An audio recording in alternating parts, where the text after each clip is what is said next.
ज्ञानेश्वरी अपार्टमेंटमध्ये आढळले पुरुष जातीचा मृतदेह। मृतदेहानं परिसरात खळबळ। पांडुरंग जाधव यांची ओळख पटली। आज दिनांक 27 जुलै रोजी सकाळी 11:30च्या सुमारास सांगली शहरातील ज्ञानेश्वरी अपार्टमेंटमध्ये एका पुरुषाचा मृतदेह आढळून आल्याची माहिती सांगली शहर पोलीस ठाण्यास मिळाली। माहिती मिळताच पोलीस व स्पेशल रेस्क्यू फोर्सचे आपत्कालीन पथक तत्काळ घटनास्थळी दाखल झाले। पंचनामा करून मृतदेह सांगली जिल्ह्यातील सांगली शासकीय रुग्णालयात पुढील तपासणीसाठी हलवण्यात आला।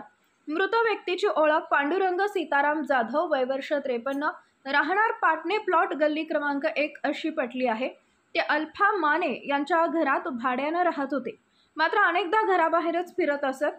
मृतदेह अनपेक्षितपणे अपार्टमेंटमध्ये आढळल्यानं परिसरात खळबळ उडाली आहे।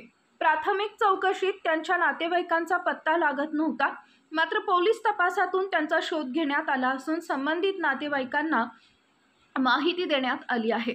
या प्रकरणाचा तपास सांगली शहर पोलीस ठाणे करत आहे। घटनास्थळी स्पेशल रेस्क्यू फोर्सचे कैलास वडर, महेश गव्हाणे, आसिफ नदाब, राकेश शिंदे, अनिल बसरगट्टी, अप्पालाल नदाब व सदाशिव पेडेकर उपस्थित होते।